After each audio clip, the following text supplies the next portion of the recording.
Hello everybody.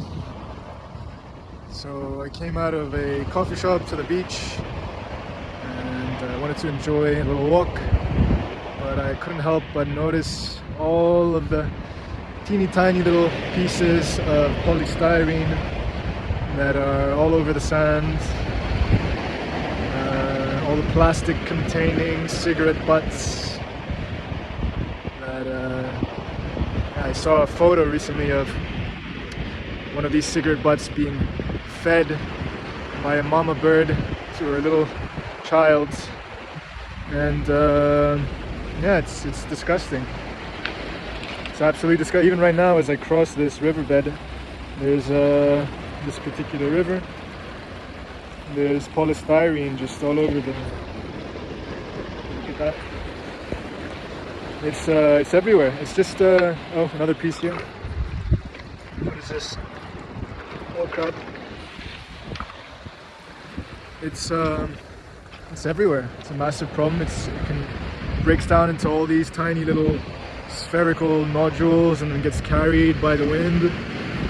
And then we wonder why and how microplastics have ended up in Antarctica. And it's yeah. It really infuriates me. I'm actually pretty outraged about everything that I've learned around plastics. My main concern is how it destroys our Mother Nature, Mother Earth. As we say in Greek, the homa, the soil from which we were made. It's terrible. I was cleaning a riverbed in Kakopetria, where there was just all sorts of plastic items in the riverbed. There was boots, buckets, I don't know, shoals, all kinds of things.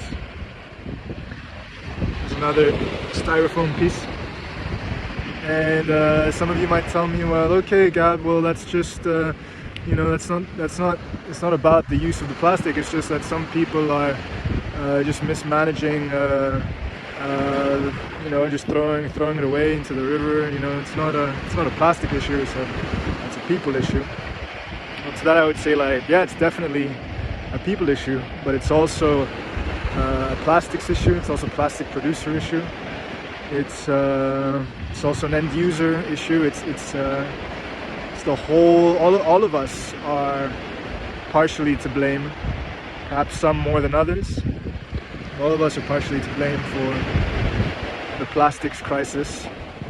And it is a crisis. I mean, you've seen pictures, I assume, all over the internet. There's the whale that was washed up onto a beach, I believe in Spain, where they found like kilos and kilos of plastic bags that it had swallowed. There's a picture of a little baby bird being fed a cigarette butt by its mother.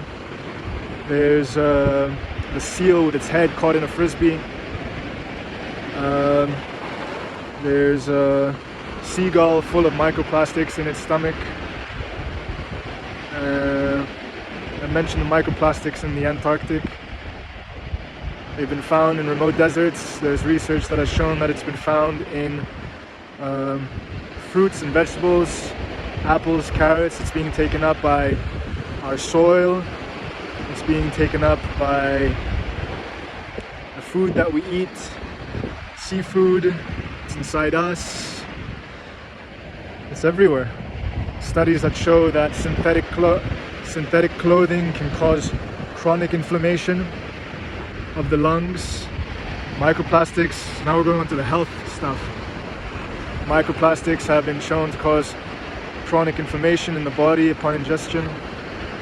They can also carry toxic chemicals in the environment back into our body because they can concentrate heavy metals, I believe. There's all sorts of stuff. There's definitely the inflammation and the carcinogenic risk factor there. And beyond microplastics, there's the issue with all the chemicals that they use for the production of plastics and to add certain properties to plastic. So for example, you have polyfluoroalkyls, which are used to lubricate the machinery of the plastic producer. And these polyfluoroalkyls are highly toxic to people and the environment. They are toxic to people because they contribute to liver disease, thyroid disease, are carcinogenic, and they can be found in all sorts of plastic, including food containers, some water bottles. It's just a commonly used lubricant, so it's many different types of plastic that we use. And then there's phthalates, which are used to give flexibility to plastics, and they can also leach out of plastic that we use that is in contact with our food and beverage.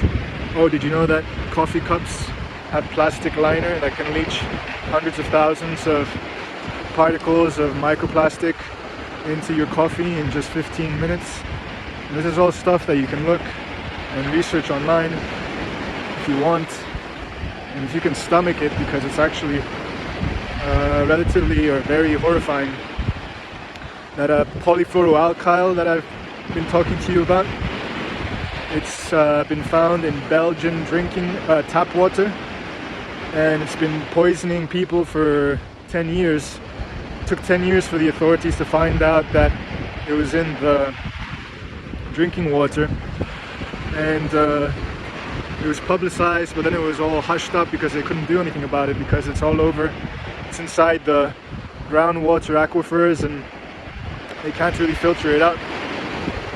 So as I said, these polyfluoroalkyls, they can cause cancer, thyroid disease, liver disease, and they have been in use since about, since plastic production first started.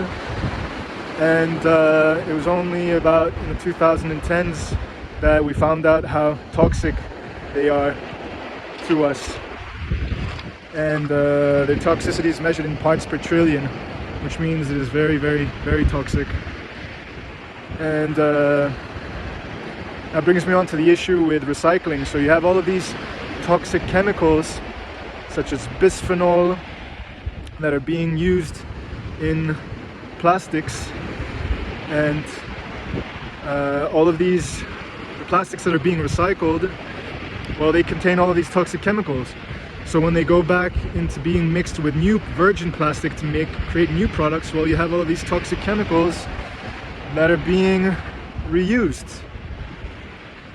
So you might tell me, okay, well, why don't the authorities just regulate the chemicals so that only the non-toxic ones are used? Well, the issue with that is they try to, but then a new substance is found that can replace the previous substance that is also toxic but is non-regulated, and the story continues. So the toxic chemicals remain in use, and regulators do their best to try to catch up, but can't. They're also affected by the lobbies of the large chemical groups and plastic manufacturers who want to continue making a bunch of money from selling these chemicals. So even if regulators do create new legislation and regulation, it's usually watered down because they want to appease the lobbies. And so there's some regulations implemented, but it's still allowing these chemicals to be used inside our products. Look at BPA, for example. BPA, endocrine disruptor, which means it affects your hormones, affects your mental health, affects your sexual health, reduces sperm count, affects childhood development, negative outcomes for development of fetuses in pregnant women. And what happened? Well, you can now buy tins that are BPA-free, but all the tins that aren't BPA-free, they still have BPA in them. So why is that still allowed? Why are we still using toxic BPA inside our tin cans? And it's not just, it's not just the tin cans, it's all sorts of products where these chemicals are found. So we have the phthalates, we have the BPAs, we have the BPB, and we have the polyfluoroalkyls that are essentially all still around, even though we know how toxic they are for us. And there's about 10,000 of these chemicals that are used in the production of plastic, and about at least 1,000 of them have been proven to be toxic to humans. God knows how many more of those 10,000 will be proven to be toxic to humans. And so that's one issue with recycling, is that these toxic chemicals will get broken down into these, the product being recycled gets shredded into these little pellets, and then these pellets go back into being mixed with virgin plastic in order to create new products. And so you're mixing toxic chemicals with a new plastic. So let's say someone recycles their old food container in 2010, that goes and mixes in, and let's say they've managed to regulate these substances, then you have a mix of toxic chemicals that re-enters the recycling stream. The other issue is mixture toxicology. So mixture toxicology means that, mixture toxicity rather, means that not only do you have toxic compounds in plastic, but combinations of chemicals in plastic can cause new toxicity. So let's say there's a mixture of 5 chemicals. Mixing those together, let's say those 5 chemicals are non-toxic, mixing them together could produce a new toxic chemical. And so even if we do regulate these substances to a large degree, you still have the issue of mixture toxicity. Another little thing on the beach. The other issue with recycling is that it doesn't account for the fact that we have such ubiquitous flow of plastic in society that it's impossible to protect the environment from all of these single-use plastic packaging items used for sandwiches and cupcakes and all sorts of food and coffee cups. And it's such a ubiquitous flow, accidents are bound to happen, and these toxic material streams are bound to enter the environment. And I already explained what all the damage that they can do to the environment. So we definitely have to ban all packaging, all single-use packaging, and sell items in bulk as much as possible. And so this isn't all. I'm not making this all up. Like, you can go on the internet and look at the Scientists Coalition for an Effective Plastics Treaty. So they've been petitioning the United Nations for the United Nations to come up with an effective plastics treaty to regulate plastic, because it's transboundary, transgenerational problem on the same scale as climate change, which means that all stakeholders, companies, governments, people, retailers, distributors, we all need to come together and take very strong measures. And also the petrochemicals companies, the petroleum companies, we all need to come together and fight this problem, because it's everywhere. It's in our drinking water, it's inside your skin, it's in the Antarctic, like I mentioned earlier. It is everywhere. So anyway, so these Skept guys, they say that we need to minimize plastic production because of all these issues with plastic. It's toxicity, the leakage into the environment. And see, this is a perfect example of what I mean by the casual use of plastics. Like, look at that. Who's gonna take care of that? You know how many of these little emergency line things I found in nature. That's the thing, like, it's just used so casually and no one takes care of the end of life. You know, who's gonna dispose of this stuff? It's just flying around ready to escape into the environment.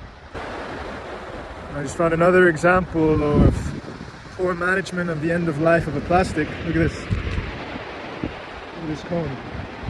It's already starting to break up into little plastic pieces that are littering the beach. But I would argue, like, even if we perfect recycling processes, even if we perfect them totally, with the way we're using plastic right now, it's just so in contact with nature. It's so flimsy and easy for it to escape into the wild that it's just almost impossible to manage with the way we're currently using it. So I think the way we're currently using it needs to be radically changed so that we can respect it as a useful but highly dangerous material that needs to be highly regulated, and that we need to be extremely careful with, and that we only need to use in very select, specific applications, such as advanced applications such as, I don't know, satellites or rockets or advanced surgery. These are the applications we need to use plastic for, not packaging. Are you crazy? The packaging, it's bad for our health. It's so easy for it to just go into the environment. So much we can't recycle. And even if we can recycle it, we can't recycle indefinitely. That's one of the things with plastic, is that it's not like glass, where like glass you can continuously recycle, but you cannot do that with plastic. Which means that some of it is going to enter landfill. And when it enters landfill, it's going to rot there for 1,000 years. And especially in the case of polystyrene, most plastics last for centuries. And do you know how long a landfill is managed? Maximum 100 years, maximum. And so what does that mean? It means that plastic is bound to exit the landfill through wind, through weathering, and from there it enters water systems, aquifers, the rivers. From there it goes into the sea. It gets taken up by aquatic organisms, gets into our fish, gets into us, because the microplastics migrate from the stomach of the fish, can enter its cells, and slowly killing us, slowly killing nature, the earth. And so we need to stop using it. We need to look for alternatives. We need to welcome back older ways, like using glass for milk instead of plastic. We need to just be more aligned with our materials in terms of being aligned with Mother Earth. So coming back to the material flow, imagine like plastic flowing like water through our society. There's a flow of plastic, right? Like it's being pumped from the ground as petroleum and being refined in various processes using petrochemicals, and then it is flowing into our cities from factories and from distribution centers into shops, and from shops into our hands, and from our hands into nature or into landfill or into recycling. And in all of those streams there's possibilities for plastic to leak out because we can't contain it perfectly. It's like a fluid, like you can't, like, it's difficult to contain a fluid, you know, like think of like the infrastructure that you need to contain like a gas. You need pipes and compressors, you need some serious technology to contain a gas. But with plastic, we're just like, it's just totally, it's open, it's exposed to the environment. And mistakes happen, and it can enter the natural environment from landfill as well. And like I said, recycling it's not the solution. It's not the solution to plastic. What we need to do is drastically minimize its production, be respectful of it, because it is dangerous. It is highly toxic. And so it needs to be treated like waste, like nuclear waste, not used for, you know, drinking your coffee or packing your food. You know, that's crazy. It's like it's causing as much damage as climate change, and we're going to realize this in the next 10, 20, 30 years. Thank God the UN is already working on it, creating an effective plastic treaty. And there you can look at their document, it's called the Zero Draft Plastic Treaty. And they're considering options like, you know, banning many chemicals and potentially banning some classes of plastic. And I think, I'm not sure about this, but perhaps some quotas on production. But yeah, I just really want to make sure that Mother Nature is cared for and supported. And I really want you to think about the fact that the principle, the kind of general principle, that when you have a synthetic material flow, such as plastic, that is toxic to the environment, then this flow needs to be highly, highly, highly controlled. Because otherwise it's just gonna enter the environment. And so all of our material flows for all sorts of materials that we use for all sorts of products, I think, need to be, where possible, as much as possible, benign to the earth, benign to the environment.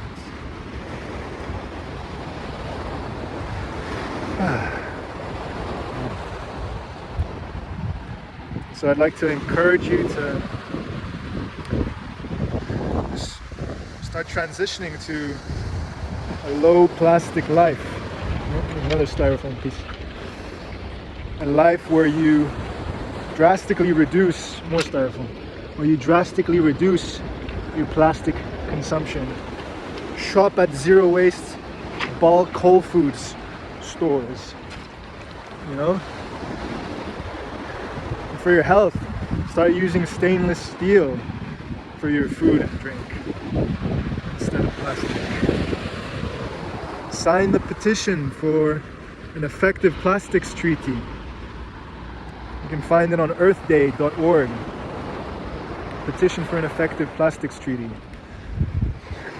Do your best to be responsible with your waste, but also realize it's not just the consumer that needs to be involved, it's everybody. It's the consumer, it's the government, it's the legislators, it's distributors, retailers, manufacturers, extractors, it's everybody.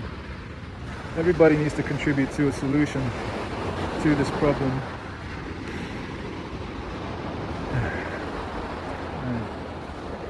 Well,